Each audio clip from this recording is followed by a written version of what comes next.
એક ઘુવડે સવારે કહ્યું કે આ 5 આદતો તમને સફળ અને અમીર બનાવે છે. શું તમે જાણો છો?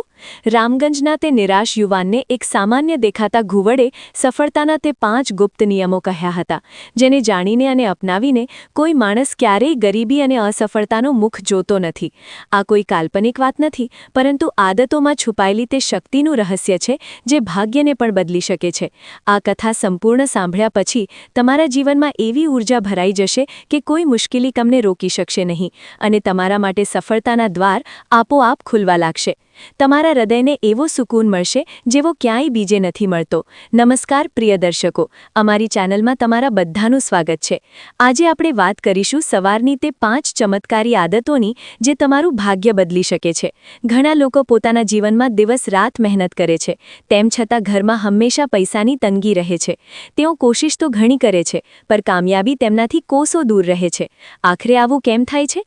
કેમ કેટલાક લોકો ઓછી મહેનતમાં પણ બધું મેળવી લે છે અને કેમ કેટલાક લોકો બધું લગાવીને પણ ખાલી હાથ રહી જાય છે? તેનો જવાબ આપણી આજની આ પ્રેરણાદાયી કથામાં છુપાયેલો છે, જેમાં એક ઘુવડ માનવને તેના કર્મ અને આદતનું ગહન રહસ્ય સમજાવે છે. આ કહાની છે રામગંજના તે યુવાનની જે પોતાની કિસ્મતને કોસતો હતો, જે હાર માની ચૂક્યો હતો, પર કેવી રીતે એક રાત જંગલમાં એક ઘુવડ સાથેની મુલાકાતે તેનું આખું જીવન બદલી નાખ્યું. શાસ્ત્રોમાં કહેવાયું છે કે અધૂરું જ્ઞાન ખતરનાક હોય છે, તેથી આ કથા અંત સુધી જરૂર સાંભળજો, જેથી તમારા જીવનમાં કોઈ સંશય ન રહે. જો તમને આપણી આ કોશિશ સારી લાગે તો વિડીયોને એક લાઇક જરૂર કરજો અને ગામનો છોકરો AI ચેનલને સબસ્ક્રાઇબ કરી લેજો, જેથી આવી જ્ઞાનવર્ધક કથાઓ તમારા સુધી પહોંચતી રહે. અને હા, કોમેન્ટમાં સાચા મનથી જય શ્રી રામ જરૂર લખજો. પ્રભુ તમારી દરેક મનોકામના પૂરી કરશે. તો ચાલો આ પ્રેરણાદાયી કથા શરૂ કરીએ. રામગંજ નામનું એક ગામ હતું જે પ્રકૃતિની ગોદમાં વસેલું હતું. ચારે બાજુ હરિયાળા ખેતરો, આમ અને જાંબુના બગીચા અને પાસે જ એક ઘનું જંગલ હતું, જેમાં અનેક પ્રકારના પશુ પક્ષીઓ રહેતા હતા. ગામની પૂર્વ દિશામાં એક નાની નદી વહેતી હતી, જેનું પાણી એટલું સ્વચ્છ હતું કે તેમાં તરતી માછલીઓ પણ સ્પષ્ટ દેખાતી હતી. ગામના લોકો સીધા સાદા અને મહેનતુ હતા. તેઓ સૂર્ય ઉગતા પહેલા જાગતા અને સૂર્યાસ્ત પછી ઘરે પાછા ફરતા. તેમના જીવનમાં વધુ ભાગદોડ નહોતી, પણ સુખ હતું. આજ રામગંજ ગામમાં અર્જુન નામનો એક યુવાન રહેતો હતો. અર્જુનની ઉંમર કોઈ 22-23 વર્ષની હશે. તે સ્વભાવે ખૂબ સીધો, ઈમાનદાર અને મહેનતુ હતો. તેના મનમાં કોઈના માટે કોઈ છલકપટ નહોતું, પરંતુ કદાચ તેની આ જ સીધાઈ દુનિયાની નજરમાં તેની સૌથી મોટી કમજોરી હતી. અર્જુન સાથે એક અજીબ વાત હતી. તે જે પણ કામમાં હાથ નાખતો તે કામ બગડી જતું. એવું નહોતું કે તે કોશિશ નથી કરતો, તે પોતાની પૂરી તાકાત લગાવીને મહેનત કરતો, પર પરિણામ હંમેશા અસફળતા જ મળતી. તેના પિતા હરિરામ ક્યારેક ગામના જાણીતા ખેડૂત હતા. તેમના ખેતરો સોનું ઉગાડતા હતા, પરંતુ હવે તેઓ વૃદ્ધ થઈ ગયા હતા અને શરીરમાં પહેલા જેવી તાકાત નહોતી રહી. અર્જુનની માતા સાવિત્રી એક ખૂબ જ ધાર્મિક અને સંતોષી મહિલા હતી. તે દિવસ-રાત ભગવાનની પૂજાપાઠમાં લાગી રહેતી અને પોતાના દીકરાની સલામતી માટે માનતા માંગતી. ઘરની તમામ જવાબદારી હવે અર્જુનના ખભા પર આવી પડી હતી. તે પોતાના વૃદ્ધ માતા-પિતાને દરેક સુખ આપવા માંગતો હતો, પરંતુ તેની કિસ્મત તેનો સાથ નહોતી આપતી. 2 વર્ષ પહેલા અર્જુને પોતાના પિતાના ખેતરોમાં કામ કરવાનું શરૂ કર્યું હતું. તેણે દિવસ-રાત એક કરીને જમીન તૈયાર કરી, બીજ વાવ્યા અને પાકની સંભાળ રાખી. પાક પણ ખૂબ સારો થયો. ચારે બાજુ તેના કામની વાહવાહી થવા લાગી. અર્જુન અને તેના પરિવારને લાગ્યું કે હવે તેમના ખરાબ દિવસો પૂરા થઈ જશે. પરંતુ જેવો પાક કાપવા તૈયાર થયો, આકાશમાં કાળા વાદળ ઘેરાયા અને એવી મુસળધાર વરસાદ પડ્યો કે 3 દિવસ સુધી ન થામ્યો. નદીમાં પૂર આવી ગયું અને અર્જુનનો આખો તૈયાર પાક પાણીમાં ડૂબીને સડી ગયો. તેમના પર જે થોડું ઘણું કર્જ હતું તે વધુ વધી ગયું. આ નુકસાનમાંથી ઉગરવા માટે અર્જુને ગામના એક વેપારી પાસેથી થોડા પૈસા ઉધાર લીધા અને બજારમાં ખાતર બીજની એક નાની દુકાન ખોલી. તે સવારથી રાત સુધી દુકાન પર બેસતો અને દરેક ગ્રાહક સાથે મોટા પ્રેમથી વાત કરતો, પર તેને દુનિયાદારીની સમજ નહોતી. લોકો તેની પાસેથી ઉધાર પર સામાન લઈ જતા અને પછી પૈસા આપવામાં આનાકાની કરતા. થોડા જ મહિનામાં તેના બધા પૈસા બજારમાં અટવાઈ ગયા અને તેણે પોતાની દુકાન બંધ કરવી પડી. અર્જુન પૂરેપૂરો તૂટી ગયો હતો, પર તેણે હિંમત ન હારી. તેણે વિચાર્યું કે ગામમાં કદાચ તેની કિસ્મત નથી. તેણે શહેર જઈને કામ શોધવું જોઈએ. તે પોતાના એક દૂરના સંબંધીના ભરોસે શહેર ગયો. તે સંબંધીએ તેણે એક કપડાની ફેક્ટરીમાં કામ અપાવ્યું. અર્જુન ત્યાં પણ પૂરી લગનથી કામ કરતો. તે બીજાઓ કરતાં વધુ કામ કરતો, જેથી માલિકની નજરમાં આવે અને કંઈક પ્રગતિ કરે. પર ત્યાં પણ તેની સાથે ધોખો થયો. એક દિવસ ફેક્ટરીના મેનેજરે તેના પર ચોરીનો ખોટો આરોપ લગાવીને તેને કામમાંથી કાઢી મૂક્યો. અર્જુન પોતાની નિર્દોષતા સાબિત કરવાની ખૂબ કોશિશ કરતો રહ્યો, પર કોઈએ તેની એક ન સાંભળી. અપમાન અને નિરાશાના ભારે બોધ સાથે જ્યારે તે રામગંજ પાછો ફર્યો ત્યારે તેની હાલત જોવા જેવી હતી. તેના ચહેરાની ચમક ગાયબ થઈ ગઈ હતી, આંખો અંદર ધસી ગઈ હતી અને ખભા ઝૂકી ગયા હતા. ગામમાં આ ખબર આગની જેમ ફેલાઈ ગયું. લોકો અનેક પ્રકારની વાતો બનાવવા લાગ્યા. કોઈ કહેતું હરિરામનો દીકરો તો બિલકુલ નકામો નીકળ્યો, કોઈ કહેતું ચહેરાથી જ ચોર લાગે છે. જે લોકો કાલ સુધી તેના પિતાનું સન્માન કરતા હતા તેઓ પણ હવે ટાળીને નીકળવા લાગ્યા. અર્જુન માટે સૌથી વધુ તકલીફની વાત પોતાના માતા પિતાનો મુરઝાયેલો ચહેરો જોવાની હતી. તેઓ કોઈને કંઈ કહેતા નહોતા, પર તેમની ખામોશી અર્જુનના હૃદયને ચીરી નાખતી હતી. ઘરમાં ગરીબીએ ડેરો જમાવી દીધો હતો. ઘણા દિવસો તો ચૂલો જલાવવો પણ મુશ્કેલ થઈ જતો હતો. અર્જુન ગામમાં જ મજૂરી કરવા લાગ્યો. જે પણ કામ મળે તે કરી લેતો, પરંતુ દિવસભરની કઠોર મહેનત પછી પણ તેને એટલા પૈસા ન મળતા કે તે ઘરનો ખર્ચ ઠીકથી ચલાવી શકે. એક સાંજ ગામના સૌથી અમીર શેઠ ધર્મપાલે પોતાના દીકરા રોહનના લગ્નની ખુશીમાં આખા ગામ માટે એક મોટા ભોજનું આયોજન કર્યું હતું. શેઠનું ઘર પ્રકાશથી જગમગી રહ્યું હતું. અનેક પ્રકારના પકવાનોની સુગંધ આખા ગામમાં ફેલાઈ રહી હતી. અર્જુનના માતા પિતાએ તેને પણ ચાલવા માટે કહ્યું. પહેલાં તો તેણે ના પાડી, પણ માના વારંવાર કહેવાથી તે તેમની સાથે જવા તૈયાર થયો. જ્યારે તે ભોજમાં પહોંચ્યો તો ત્યાંનો નજારો જોઈને તેનું હૃદય વધુ ઉદાસ થઈ ગયું. દરેક વ્યક્તિ સુંદર કપડામાં હતો, હસતો હતો, વાતો કરતો હતો, અને એક તે હતો જેના કપડાં મેલા અને જૂના હતા. ચહેરા પર હતાશા અને થાક સ્પષ્ટ દેખાતો હતો. તે બધાની નજર બચાવતો એક ખૂણામાં જઈને ઊભો રહ્યો. ત્યાં જ શેઠનો દીકરો રોહન પોતાના કેટલાક મિત્રો સાથે આવ્યો. રોહન અને અર્જુન બાળપણમાં સાથે રમતા હતા, પરંતુ હવે બંને વચ્ચે જમીન આસમાનનો ફરક હતો. રોહને અર્જુનને જોયો તો તેના ચહેરા પર એક વ્યંગભરી મુસ્કાન આવી ગઈ. તે પોતાના મિત્રો સાથે અર્જુન પાસે આવ્યો અને બોલ્યો, અરે અર્જુન, તું અહીં? મને તો લાગ્યું હતું કે તારા જેવા લોકો આવી મોટી જગ્યાએ નથી આવતા. તેના મિત્રો હસવા લાગ્યા. અર્જુન ચૂપચાપ માથું ઝુકાવીને ઊભો રહ્યો. રોહને ફરી તાનો માર્યો. સાંભળ્યું છે શહેરમાંથી મોટા હાથ મારીને પાછો ફર્યો છે? અરે ભાઈ, કંઈક હુન્નર અંબે પણ શીખવી દે. સાંભળ્યું છે તારી મહેનતની ચર્ચા તો ઘણી થાય છે, પણ તારી ખિસ્સા હંમેશા ખાલી જ રહે છે. આવી પણ કેવી મહેનત કે જે 2 વેળાની રોટલી પણ ના આપી શકે? આ સાંભળીને તેના બધા મિત્રો જોરથી હસવા લાગ્યા. આ અપમાન અર્જુનની સહનશીલતાથી બહાર હતું. તેની આંખોમાં આંસુ ભરાઈ આવ્યા. તેને લાગ્યું કે જાણે કોઈએ તેના હૃદયમાં ગરમ લોખંડ ઉતારી દીધું હોય. તે એક શબ્દ પણ બોલી શક્યો નહીં. તે ભરી મહેફિલમાંથી તે હસતા ચહેરાઓથી દૂર ભાગી જવા માંગતો હતો. તે ચૂપચાપ ત્યાંથી પાછો વળ્યો અને ઝડપી પગલાંથી બહાર નીકળી ગયો. તે ભરે ન ગયો. તેનું મન વિદ્રોહ કરી રહ્યું હતું. તેને પોતાના જીવન, પોતાની ગરીબી, પોતાની કિસ્મત પર ગુસ્સો આવી રહ્યો હતો. તે કોઈ દિશા વગર ચાલતો જઈ રહ્યો હતો, બસ ગામથી, લોકોથી દૂર. ચાલતા તે ગામની બહારના ઘના જંગલમાં પહોંચી ગયો. રાત થઈ ગઈ હતી. ઘનો અંધારો હતો. માત્ર જીંગરો અને રાતના કીડાઓની અવાજો આવતા હતા. જંગલ ડરામનું હતું, પર અર્જુનને કોઈ વાતનો ડર નહોતો લાગતો. તેને લાગતું હતું કે જંગલી જાનવરોથી વધુ ખતરનાક તો માણસો હોય છે. તે થાકીને એક ખૂબ જૂના અને વિશાળ વડના વૃક્ષ નીચે ધરાશાયી થઈ ગયો. આજે તેની સહનશક્તિનો બાંધ તૂટી ગયો હતો. તે એકાંત જંગલમાં તે વૃક્ષ નીચે બેસીને ધ્રુસકે રડવા લાગ્યો. તે પોતાની છાતી કૂટી રહ્યો હતો અને ચીસ પાડી રહ્યો હતો. કેમ? મારી સાથે જવું કેમ થાય છે? મેં કોઈનું શું બગાડ્યું છે? હે ભગવાન, જો તમે સાચા છો તો તમને મારું દુઃખ કેમ નથી દેખાતું? કેમ બનાવ્યો મને આટલો બદનસીબ? આનાથી સારું તો હતું કે તમે મને આ દુનિયામાં મોકલતા જ નહીં. હવે હું વધુ જીવી શકતો નથી. મને તમારી પાસે બોલાવી લો. મને આ નર્કમાંથી મુક્તિ આપો. તે ઘણી વાર સુધી રડતો રહ્યો. પોતાનું બધું દર્દ, બધો ગુસ્સો બહાર કાઢતો રહ્યો. જ્યારે તેના આંસુ સુકાઈ ગયા અને તેનો અવાજ બેસી ગયો ત્યારે તે નિર્બળ થઈને ત્યાં જ વૃક્ષની જડ સાથે અટેલીને બેઠો. તેના મનમાં હવે માત્ર એક જ વિચાર હતો, આત્મહત્યા.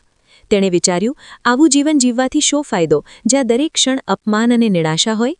મારા મરવાથી કદાચ મારા માતા પિતાનો બોજો જ ઓછો થઈ જશે. તે ઉઠીને પાસેની નદી તરફ જવા જ લાગ્યો કે ત્યાં જ તેને એક શાંત, ગહન અને ખૂબ જ ગંભીર અવાજ સંભળાયો. આત્મહત્યા કાયરોનો રસ્તો છે, વીરનો નહીં.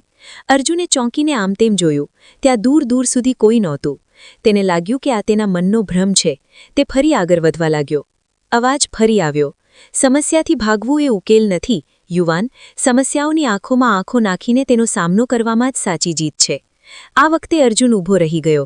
અવાજ વૃક્ષની ઉપરથી આવતો હતો. તેને ડરતા ડરતા ઉપર જોયું. વૃક્ષની એક જાડી ડાળ પર એક મોટો ઘુવડ બેઠો હતો. રાતના અંધારામાં તેની મોટી મોટી સોનેરી આંખો ચમકી રહી હતી. તે પોતાની ગરદન ફેરવીને સીધો અર્જુન તરફ જ જોઈ રહ્યો હતો. અર્જુનને પોતાની આંખો પર વિશ્વાસ ન થયો. એક ઘુવડ બોલી રહ્યો હતો. તેણે પોતાના જીવનમાં ક્યારેય આવું ન જોયું હતું, ન સાંભળ્યું હતું. તેને લાગ્યું કે અથવા તો તે સ્વપ્ન જોઈ રહ્યો છે અથવા તો દુઃખના માર્યા તેનું દિમાગ ખરાબ થઈ ગયું છે. તે કંઈક બોલે તે પહેલાં જ ઘુવડે ફરી બોલ્યો, તું આશ્ચર્ય પામ્યો છે, હું જાણું છું, પર આ દુનિયામાં ઘણું બધું એવું છે જે તારી નાની સમજથી પરી છે. તું પોતાની કિસ્મતને કોસે છે, પોતાના ભગવાનને દોષ આપે છે, પર શું તે ક્યારેય એક ક્ષણ રોકીને પોતાને જ દોષ આપ્યો છે? અર્જુનના મનમાંથી ડર હવે થોડો ઓછો થયો.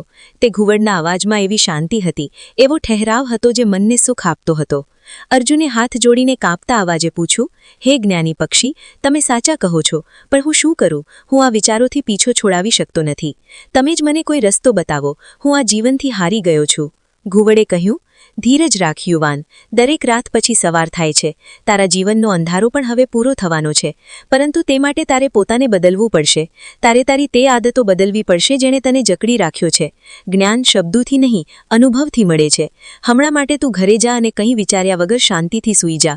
કાલે જ્યારે ભોર પણ ન થઈ હોય, જ્યારે આકાશમાં તારા હોય, તે જ બ્રહ્મ મુહૂર્તમાં તું આ જ વૃક્ષ નીચે મારી સાથે મળવા આવજે. હું તારી રાહ જોઈશ. એટલું કહીને ઘુવડ હંમેશ માટે ત્યાંથી ઉડી ગયો. અર્જુનની આંખોમાં આંસુ હતા, પર આ આંસુ દુઃખના નહીં, પરંતુ કૃતજ્ઞતાના હતા. તે ગામ પાછો ફર્યો. હવે તેની પાસે કોઈ પૈસા નહોતા, કોઈ કામ નહોતું, પર તેની પાસે એક વસ્તુ હતી જે પહેલાં નહોતી: આત્મવિશ્વાસ અને એક સ્પષ્ટ યોજના. તેને ગામની બહાર પડેલી તે બંજર જમીનને જોઈ જેને બધા લોકો બેકાર સમજતા હતા. તે જમીન પર માત્ર પથ્થરો અને કાંટાળી ઝાડીઓ હતી. ગામનો કોઈ ખેડૂત તેને પર ખેતી કરવાની હિંમત નહોતો કરતો. અર્જુને નક્કી કર્યું કે તે આ જ બંજર જમીનને સોનું બનાવશે.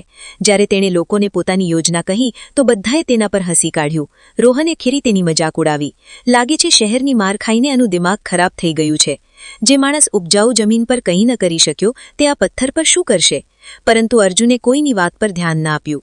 તે ઘુવડ દ્વારા શીખવેલી દિનચર્યાનું સખતપણે પાલન કરતો. તે દરરોજ સવારે ઉઠતો, પોતાની યોજના પર કામ કરતો અને પછી સૂર્ય ઉગે ત્યાંથી સૂર્યાસ્ત સુધી તે બંજર જમીન પર મહેનત કરતો. તેણે એકલા હાથે તે જમીનમાંથી પથ્થરો કાઢવા શરૂ કર્યા, ઝાડીઓ કાપી. આ કામ ખૂબ મુશ્કેલ હતું. તેના હાથમાં છાલા પડી ગયા, શરીર થાકીને ચૂર થઈ જતું, પર તેનો હૌસલો ન તૂટ્યો. તેની લગન જોઈને પહેલાં તો લોકો હસતા રહ્યા, પછી આશ્ચર્ય પામ્યા. ગામના કેટલાક વડીલોએ જ્યારે એક એકલા યુવાનને આ રીતે ખડક સાથે લડતો જોયો તો તેમનું હૃદય પીગળી ગયું. એક દિવસ એક વૃદ્ધ ખેડૂતે આવીને અર્જુનને ખુરપી આપી અને કહ્યું, બેટા, હું પણ જોઉં છું કે તારો હૌસલો જીતે છે કે આ જમીનનો ગર્વ. પછી શું હતું? એક એક કરીને બીજા લોકો પણ જોડાવા લાગ્યા. જેમણે ક્યારે તેની મજાક ઉડાવી હતી તેઓ પણ હવે શર્મિંદા થઈને તેની મદદ માટે આવવા લાગ્યા. થોડા જ મહિનાઓની સામૂહિક મહેનત પછી તે બંજર જમીન એક સપાટ ખેતરમાં બદલાઈ ગઈ. અર્જુને પાસેની નદીથી ખેતર સુધી પાણી લાવવા માટે એક નાની નહેર પણ ખોદી કાઢી. તેણે બેંકમાંથી થોડું કર્જ લઈને સારી જાતના બીજ અને ખાતર ખરીદ્યા. આ વખતે તેણે પરંપરાગત પાક નહીં પરંતુ શાકભાજીની ખેતી કરવાનો નિર્ણય કર્યો, કારણ કે શહેરમાં તેમની માંગ વધુ હતી. એ વર્ષ ચોમાસું પણ સારું રહ્યું. અર્જુન અને ગામ લોકોની મહેનત રંગ લાવી. તેના ખેતરમાં એવા શાકભાજી થયા જેવા આસપાસના કોઈ ગામમાં નહોતા. પાક એટલો સારો થયો કે શહેરના મોટા મોટા વેપારીઓ પોતે ગામ આવીને તેનો પાક ખરીદવા લાગ્યા. અર્જુનને આશા કરતાં અનેક ગણો વધુ નફો થયો. તેણે સૌથી પહેલા બેંક અને તે બધા લોકોનું કર્જ ચૂકવ્યું જેમની પાસેથી તેણે પૈસા લીધા હતા.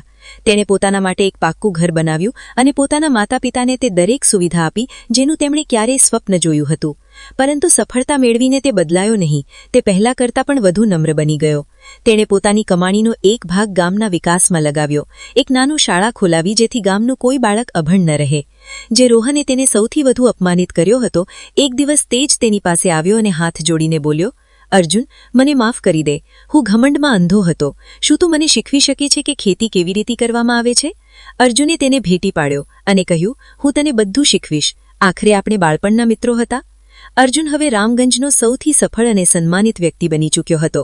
પર તે આજે પણ દરરોજ સવારે બ્રહ્મ મુહૂર્તમાં ઉઠે છે અને તે વડના વૃક્ષ તરફ જોઈને મનોમન તે જ્ઞાની ઘુવડને ધન્યવાદ આપે છે જેણે તેને માત્ર જીવવું નહીં પરંતુ જીવનને જીતવું શીખવ્યું હતું.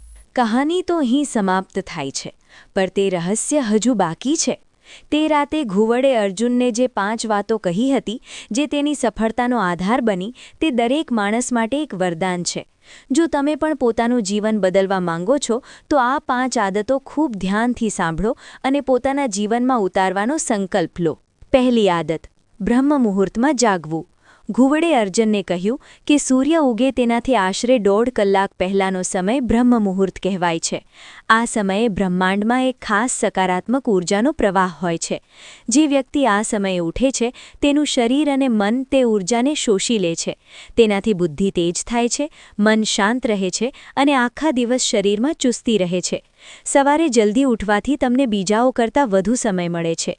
આ તે શાંત સમય છે જ્યારે તમે કોઈ અડચણ વગર પોતાના સૌથી મહત્વના કામો પર ધ્યાન કેન્દ્રિત કરી શકો છો. બીજી આદત, કૃતજ્ઞતા વ્યક્ત કરવી. ઘુવડે શીખવ્યું કે આંખ ખુલતા જ પથારીમાં બેસીને સૌથી પહેલાં તે ઈશ્વર અથવા તે શક્તિને ધન્યવાદ આપો જેણે તમને એક નવો દિવસ જોવાનો મોકો આપ્યો છે.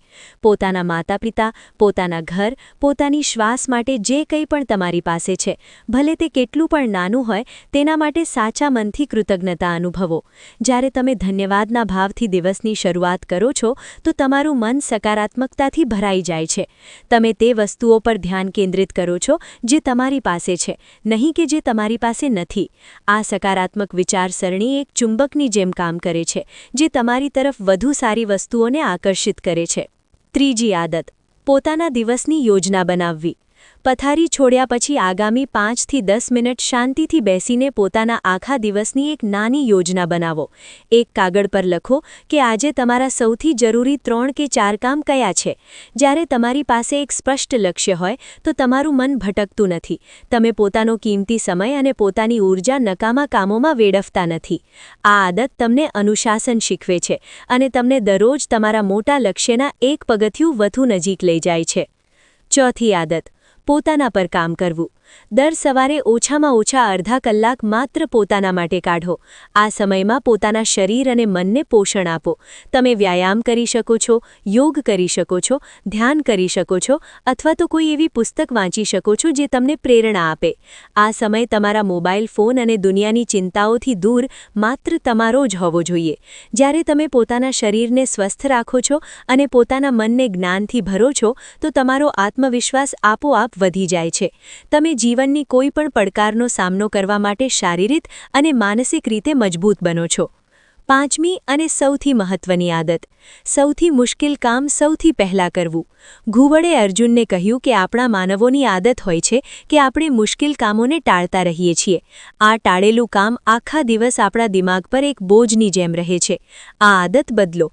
તમારી યોજનામાંથી જે કામ તમને સૌથી મુશ્કેલ અથવા સૌથી કંટાળાજનક લાગે તેને સવારની ઊર્જા સાથે સૌથી પહેલાં પૂરું કરી દો. જ્યારે તમે દિવસની શરૂઆતમાં જ સૌથી મોટી પડકારને પાર કરી લો છો તો તમને એક અદ્ભુત સંતોષ અને આત્મવિશ્વાસ મળે છે. બાકીનો દિવસ ખૂબ સરળ અને હલકો લાગે છે. આ એક આદત તમારી કાર્યક્ષમતાને અનેક ગણી વધારી શકે છે. તો મારા પ્રિય દર્શકો, આ હતી તે 5 આદતો જેણે એક સામાન્ય યુવાન અર્જુનને રામગંજનો સૌથી સફળ વ્યક્તિ બનાવી દીધો. સફળતા કોઈ ચમત્કાર નથી, તે માત્ર સાચી દિશામાં સાચા સમયે સાચી આદતો સાથે કરેલી મહેનતનું પરિણામ છે. તમારી સવાર તમારા હાથમાં છે અને તમારી સવાર જ તમારું ભવિષ્ય નક્કી કરે છે. આશા છે કે આ કહાનીએ તમારા હૃદયને સ્પર્શ કર્યું હશે અને તમને એક નવી દિશા આપી હશે. જો તમે પણ આ આદતોને પોતાના જીવનમાં અપનાવવા સંકલ્પ લો છો તો અમને કોમેન્ટમાં જરૂર જણાવજો. આ વિડીયોને તમારા મિત્રો અને પરિવાર સાથે શેર કરવાનું ન ભૂલશો. કદાચ તમારી એક નાની કોશિશ કોઈનું જીવન બદલી દે. અમારી ચેનલને સબસ્ક્રાઇબ કરવાનું ન ભૂલશો. હર હર મહાદેવ.